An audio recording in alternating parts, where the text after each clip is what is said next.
Gwinnett County 911, what's the location of the emergency? Yes, please send someone to my house. My children are trying to kill me. On the morning of September 5th, 2015 in Gwinnett County, Georgia, a confused and desperate mother calls 911. She begs the dispatcher to quickly send the police to her home to save her from her own children. They've attacked me and my husband. They drugged us with Xanax. They've attacked us, and they're trying to kill us. Please hurry. Just stay on the phone with me, okay? Please. The caller, Yvonne Irvin, tells the emergency dispatcher that she overheard her two sons, ages 22 and 17, talking about Xanax, the drug she assumes they slipped into her husband's food or drinks the night before. As Yvonne wakes up from her heavy drug-induced sleep, injured and struggling to breathe, she hides in her room and makes a life-saving phone call to the Gwinnett County Police. Meanwhile, her husband Zachary attempts to distract their children and get the neighbors' attention by entering the garage and honking the car horn. They're trying to attack my husband. I don't know. Do you hear what's going They on? have a shotgun. We have a shotgun and a pistol in the house, and I can't find my pistol, so I'm assuming they've taken it, and they have his shotgun. Yvonne tells the dispatcher that the boys are armed. They've already beaten both of their parents and stabbed their father multiple times. As the dispatcher asks Yvonne questions in an attempt to keep her calm, the worried mother continues to beg for rapid assistance. So I don't know if they're going to plan on shooting him or not, but please hurry. Please. They strangled me and beat me. It's a situation which no parent likely ever imagines they'll be in. Injured, drugged, and unsure why their own children have executed such a brutal attack against them. So I don't know what's going on. Say it again, ma'am. I can't hardly hear you. I said I don't know why they've done this. I really don't. I guess they assume they want the insurance money. I'm not sure. Then suddenly, the call takes a turn. I just heard them say, "Where did Mom go?" They headed upstairs now. 1 second passes, then the sound of a struggle.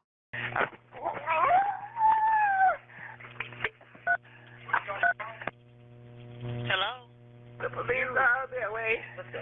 It's on their way.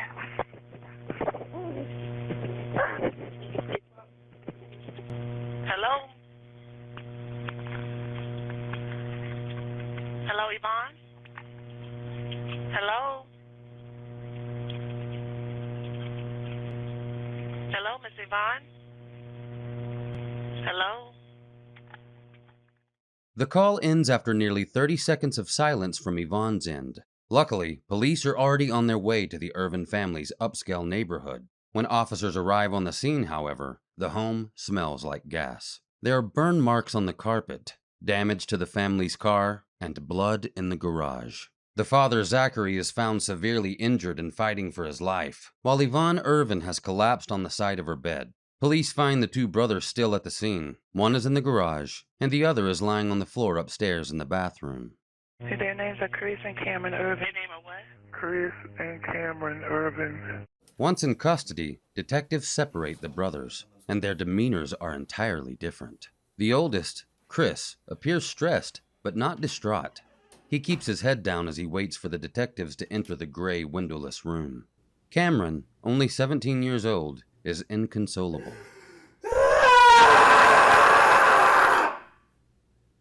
Detectives start with Chris. Tell me what happened this morning.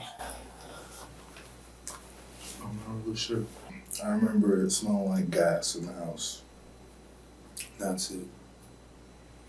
I woke up, it smelled like gasoline. What'd you do after you smelled that? You know what happened after that? What happened to your face right there? I got hit with a gun. Well, who did that? I have no idea.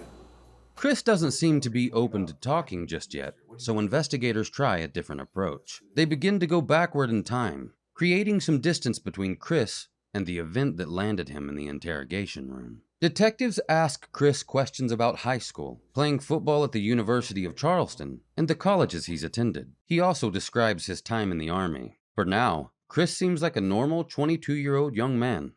In another room, Chris's younger brother Cameron is struggling to keep it together. For several minutes, Cameron can be seen rocking back and forth, trying to soothe his high emotions. At one point, he literally collapses on the ground. Soon, police enter and ask Cameron to get up. While Chris is speaking freely and looking more relaxed, Cameron is in turmoil. The sight of his father's blood on his hands and his memories of the attack he committed that morning are too much for him to bear. If the brothers thought out and executed the attack together, why does Cameron appear so distressed? As investigators begin questioning Chris about his personal life, he reveals a few possible motives to the police. You had a girlfriend or anything? No, sir. No girlfriend? No, sir. So you moved back home a month ago, a couple weeks ago? In this line of questioning, the investigator begins moving closer and closer to the day of the attack. Yes, sir. A month ago, maybe? Yes, sir. Get your own. Is it the same house that you grew up in, basically? Yes, sir. Well, tell me about your family, your parents. You always get along with them? No, sir. No. Anything in particular? Like, were they strict or anything about your parents? Like your mom, was she a stay-at-home mom or she worked too? She worked too. What kind of work did she do? Computer programming. 35 minutes into the interrogation, Chris mentions his younger brother Cameron for the first time. When you were growing up, did you ever get in trouble or anything Mm-hmm. with them? Like running away or anything? No, my brother ran away though. Your brother did? Were they abusive or anything towards you guys? I mean, any kind of way when you were younger? Chris hesitates before answering. I was the one that was like always just,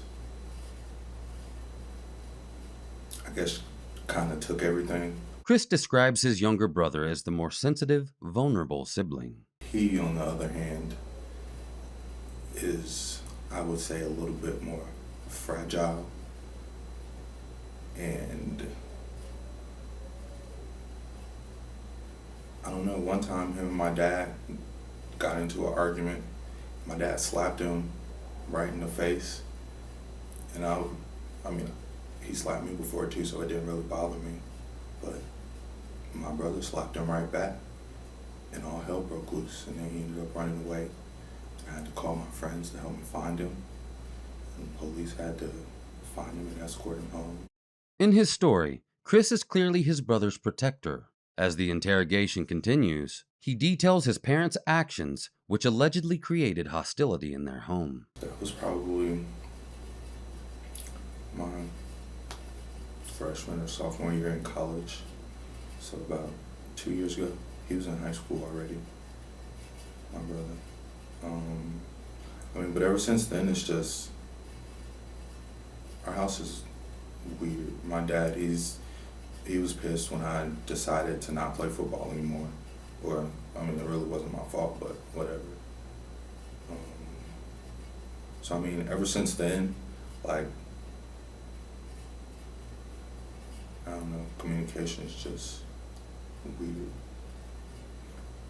Well, that's what I want to get to. I know it's never what it looks like. It never is. Just because of what happened. Unfortunately, in our line of work, you get so cynical to where it's helpful because you know not to believe the first thing that you hear and to look further. And that's what we want to do. And I can tell that there's more going on here than what it appears.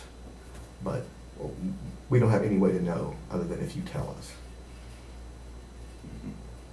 And if we have the whole picture, it makes everything more understandable to everyone. Because everyone's going to draw conclusions right away just from what they see. And that's wrong, but that's what people do. We're not going to, because like I said, unfortunately, we see it so often, we know that the first thing we see is not it. Clearly, we can hear your brother. He's very upset. And I hope to God when we go in and talk there that he will tell us the full story. And that's what I want. That's what we want. We don't want to have anything happen that doesn't need to. And we're going to do a full investigation. We're going to check everything. We're going to check like cell phones, and we're going to check records and everything. But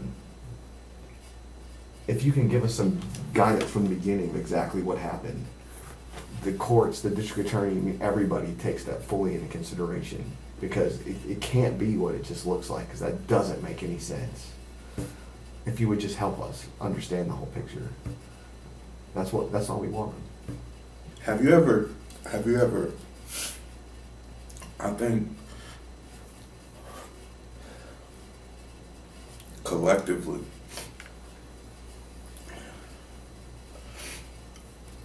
all him have ever wanted is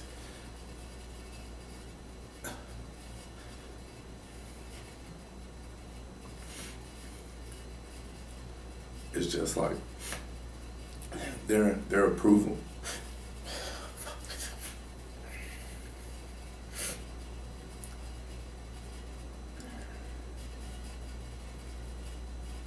I understand that.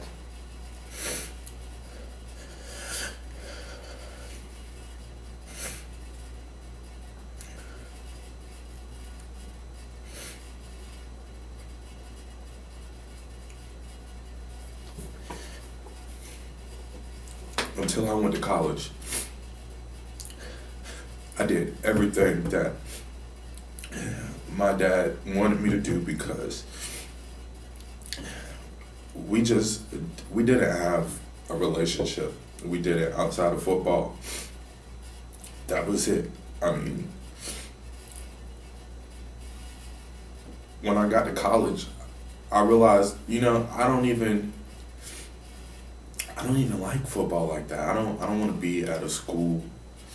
I'm just here because my dad wanted me to play football.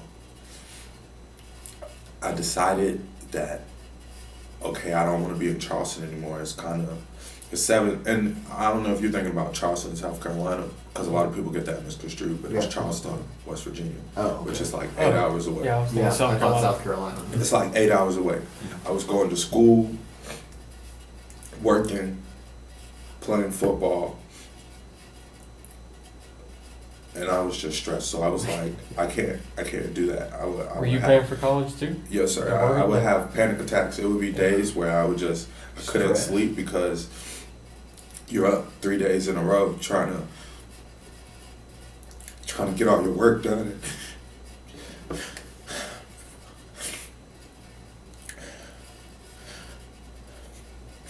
I have 4.0. You have 4.0? What was your major? Political science. Yeah. It's not an easy course. That's a lot. And the reason why I left and went to Valdosta was because they were going to offer me more scholarship money to where I wouldn't have to work. My dad didn't want me to leave Charleston. But I was like, I can't do this anymore. I can't.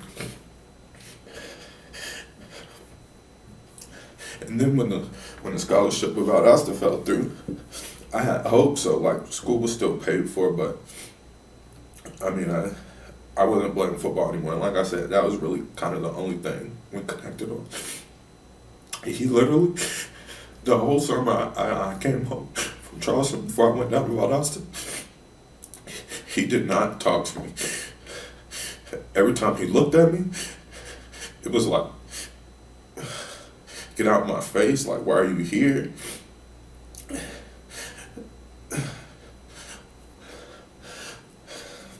How long ago was that? That's 2 years ago. 3, 4, that was my freshman year. I don't know how long ago my freshman year was. 3, 4 years ago. Has it been that cold since then? Yeah.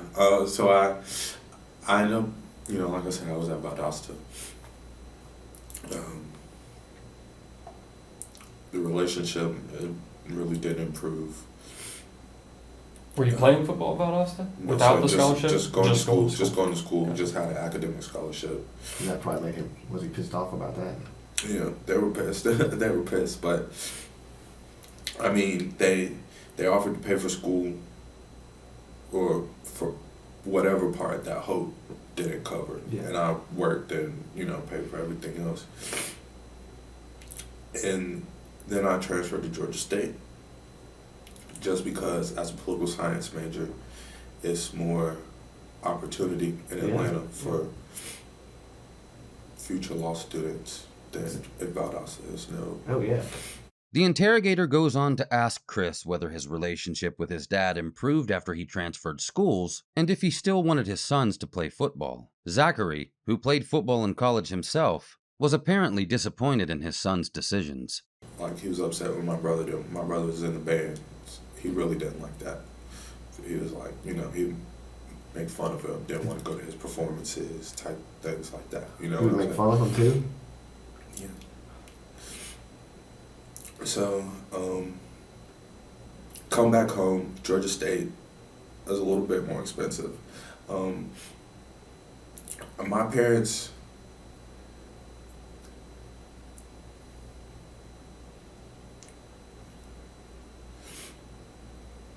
by no means are they rich. By no means do they have, you know, all of the, in college you meet a lot of people with a lot more than you. Yeah. And that's okay with me. I have friends with trust funds and and their parents have secretaries and they drive brand new Maseratis and stuff like that. And that's cool. But my parents don't have that. They do have, but they've showed me how to do a budget. They've showed me how to work with their budget, you know? Mm-hmm. And when I first went to Georgia State, they told me we will pay X amount of money for your school. You have to figure the rest out. That's fine. That's what I did. Then it cut back to, last year I think they gave me $500 for school. Georgia State's like $11,000 a year. So I had to take out a bigger loan. And then they claimed me on the taxes like they paid for it. They claimed the whole amount, which blows me. I had a car, but they told me that if, when he graduated, I was gonna have to take on my car payments. Well, car payments on a brand new 2014 car, I can't make that and pay for school and pay for insurance and pay for my phone bill and pay for... So far, Chris has told investigators 3 factors that could have played into the motive for the attack. First, Chris may have felt that his brother needed his protection. Second, Chris felt he wasn't enough for his parents. In seeking their approval, he reveals that he often found himself on the receiving end of his father's disappointment. Third, Chris was under an enormous amount of stress. Between work, school, and football, he simply couldn't keep up. Chris then reveals to investigators that the main cause for his stress at school was money. I can't make that and pay for school and pay for insurance and pay for my phone bill. Chris's frustration over money aligns with the motive that Yvonne suggested in her 911 call. So I don't know what's going on. Say it again, ma'am. I can't hardly hear you. I said I don't know why they've done this. I really don't. I guess they assume they want the insurance money. I'm not sure. Did the brothers want to kill their parents for insurance money? If so, detectives need to know if Cameron was under the same financial stressors as his older brother, or if it was solely Chris's financial needs that allegedly motivated the attack.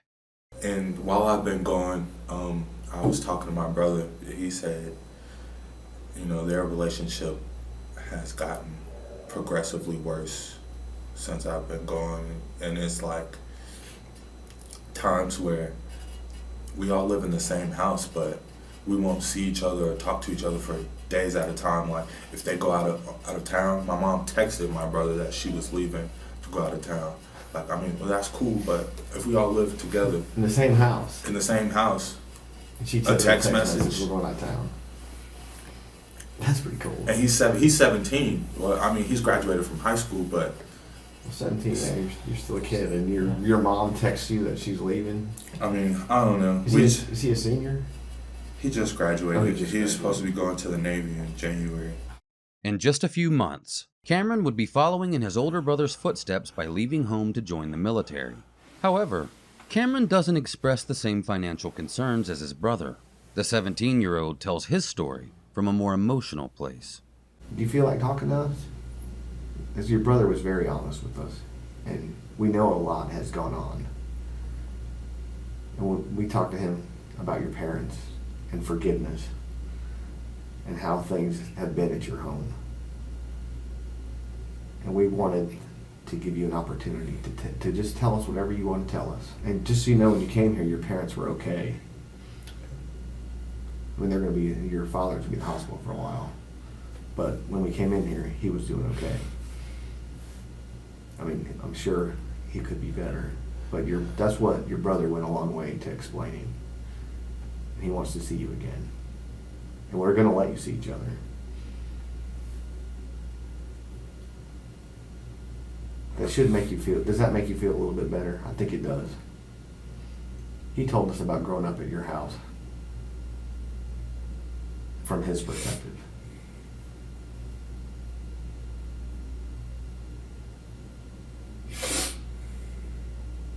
Is there anything you want to tell us about that? Growing up at my house.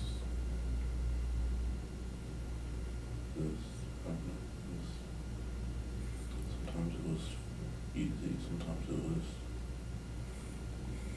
very hard. Why is that? I mean, I know I get out of control sometimes, and I have to. He told us he felt like your dad never treated you very well because you didn't play football. Did you feel like that? I played football when I was younger. When I quit, he acted like he didn't want me to be the son anymore. And then finally, my freshman year, I got back on the team. I hated it so much, but it made him happy. But I love music, and when I got back in band, I wouldn't even come to the games sometimes. He told us one thing. He said that once your family was going out, your parents were going out of town, and they sent you a text to tell you. Yeah. How'd that make you feel? I knew how it made me feel when I heard it. Is that kind of symbolic of the way things were? Yeah.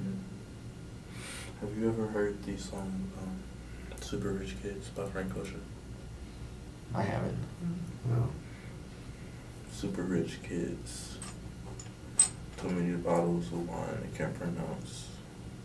Too many white lies and white lines. Super rich kids with nothing but fake friends. Super rich kids. That's what my life was. I saw my parents 3 times a week if I was lucky. They're always gone. When I do see them, sometimes they're excited to see me, but sometimes they're just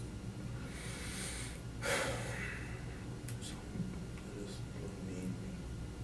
I don't know why. I'm trying. They wanted me to get out the house. They wanted me to do something. I enlisted for the Navy.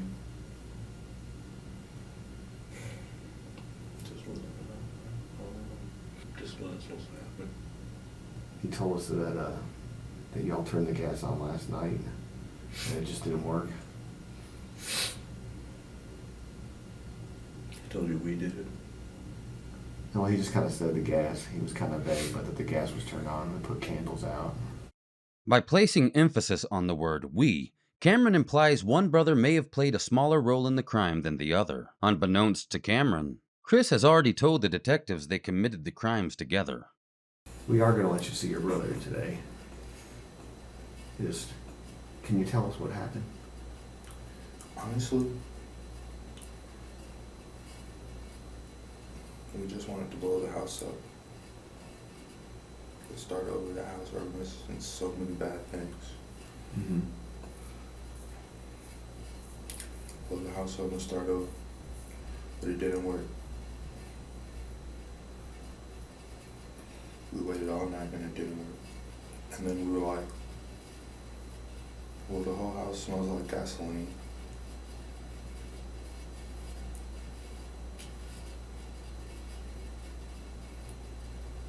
And there's candles that kind of burn the carpet in certain places. Mm-hmm.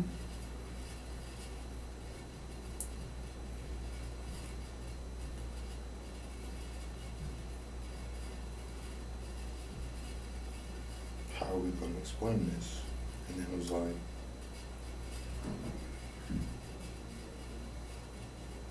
well, it's too late now. Chris details the events leading up to the night of the attack against his parents. Throughout his confession, Chris uses the word we, implicating both himself and his younger brother. At one point, Tyler Perry's TV show, The Haves and the Have-Nots, is mentioned as allegedly having been a motivator in his decision to try and burn down his family home. What are you doing? Watching the house burn down. It's my parents' favorite show. Really? It's their favorite show. They watch it every Tuesday. Like, they sit together. They come home early on Tuesday so they can watch this show. And I was like, Cameron, they watch The Haves and the Have-Nots, bro. They're gonna know we tried to burn down the house. And your brother's very upset and emotional. I can hear him. Do you think if you go in there and maybe give him a hug and stuff, talk to him for a few minutes, that would be helpful? Yes, sir. Because I think we can do that. Or if you could just kind of tell us real quick what happened this morning after it didn't work out in the gun thing. Did they just start? After it didn't work out, we were gonna go up there and tell them that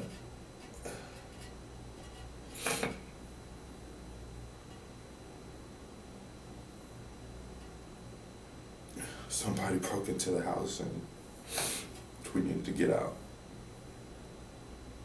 But then that didn't seem like a very believable idea. So we were like, we kind of already started this. We gotta finish it. We thought asphyxiation would work. And it didn't. And then we kind of started fighting.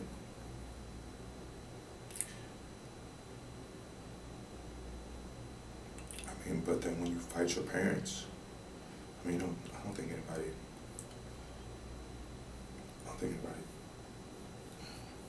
Imagines that. Thank you for telling us what happened. I know it seems really bad right now.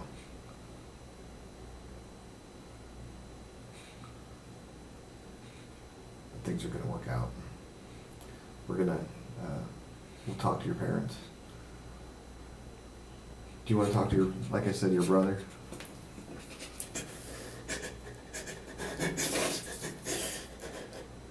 Before the detectives allow the brothers to reunite, they want to hear Cameron's side of the story. Soon, they find that Cameron shows a strong allegiance to his older brother, but the story he paints is dramatically different.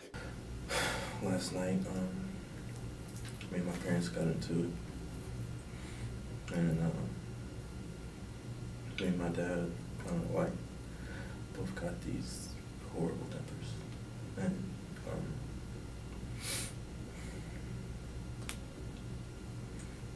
we got into it, and something just snapped, trying to suffocate him, trying to kill him. It's not about that. Cameron blames himself for the attack, leaving his older brother out almost entirely.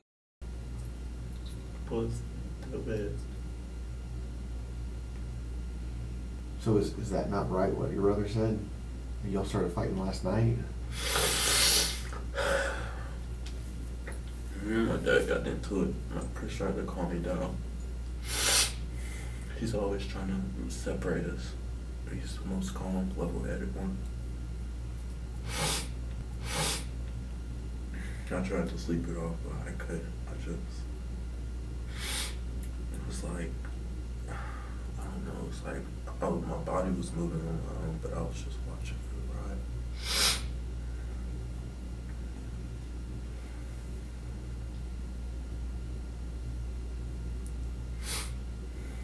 I grabbed the gun. He tried to take it from me, hit him in the eye. Your brother or your dad? My brother. So what was with the gas and the candles? I figured if I was gonna kill him,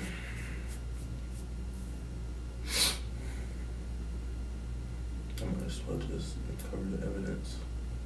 So I turned on the gas, tried to light candles, packed a bag,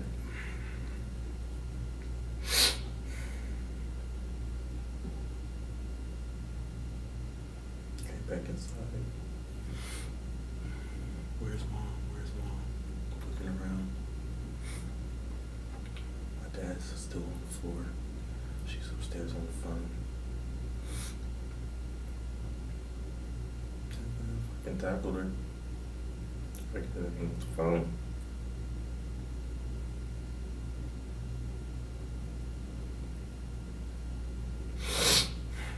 Joker.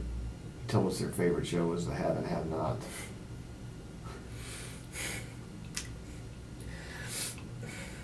I have and have not, so I couldn't stand it. They always say, hey, come watch it with us, come watch it with us. Did your brother do any of this? Or is he trying to protect you? He's always trying to protect me. Everything that happened to him is because of me. When he got in trouble with my parents, he's covering up for me. Every time something happens, he covers up for me.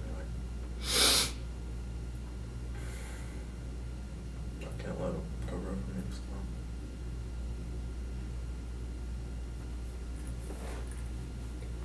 So did he help you turn on the gas and put the candles out?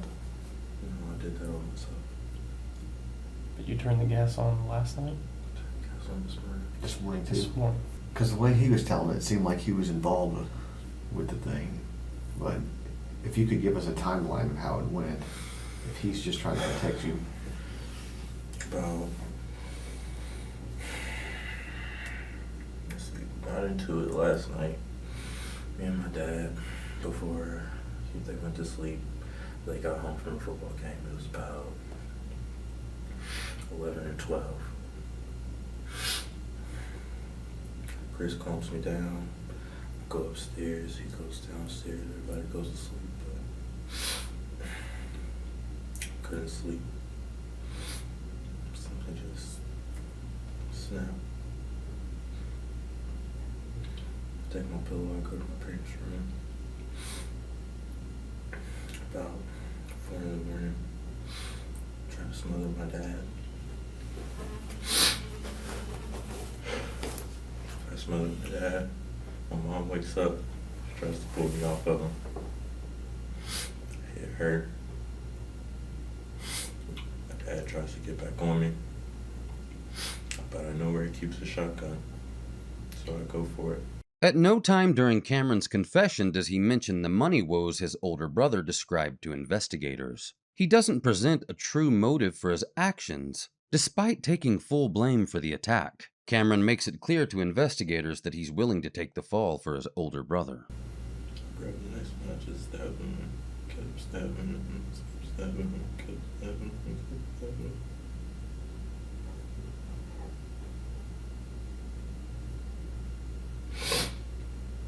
him. Chris comes upstairs and hears what's going on. He tries to pull me off. I hit him with the shotgun. He goes down.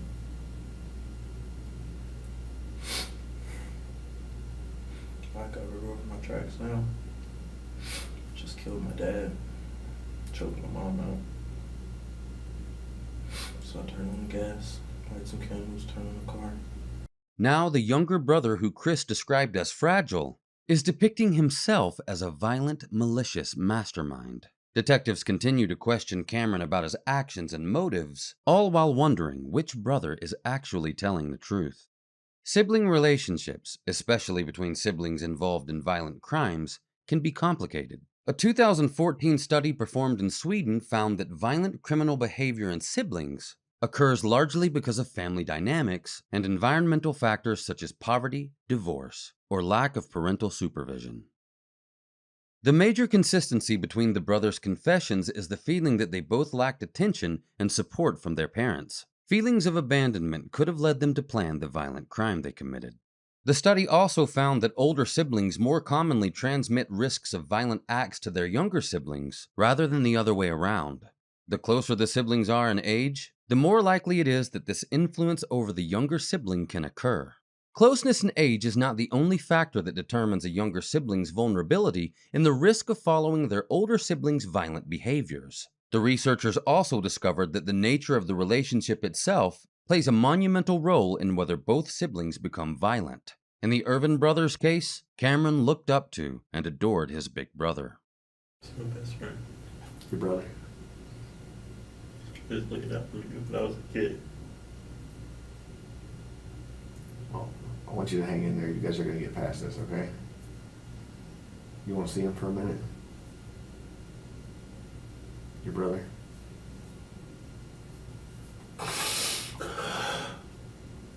Finally, the detectives allow the brothers to see each other.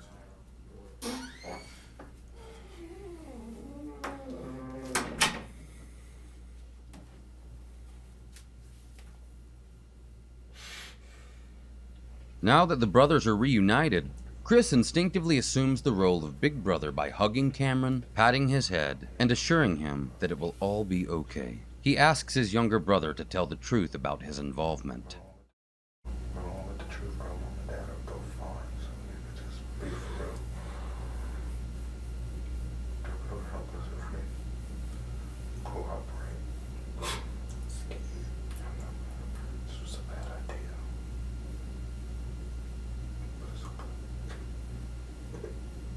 But it's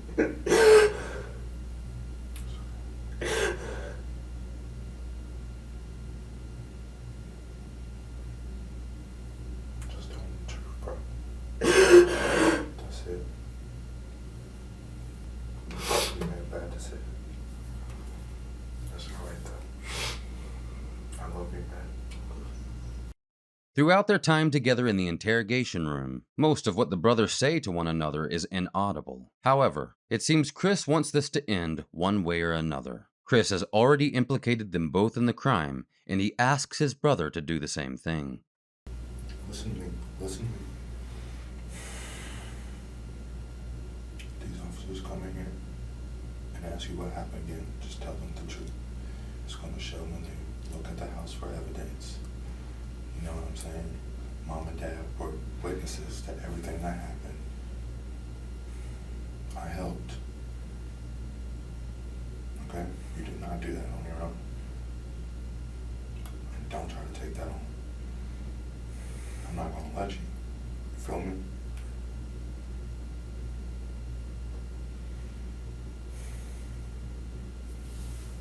So, like I said, just keep it 100 when they come in and ask you. They're probably gonna testify against us, but at least it's not gonna be murder.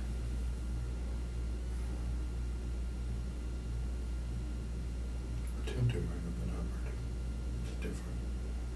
That's what I'm saying. Just be honest. I'm not gonna let you do this by yourself.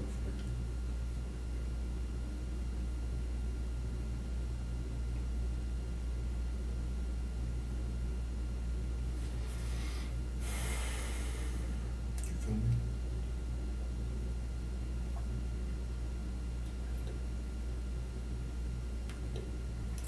Above it.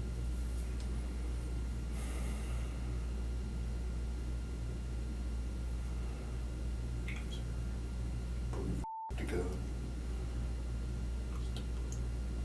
Yeah, that close yet.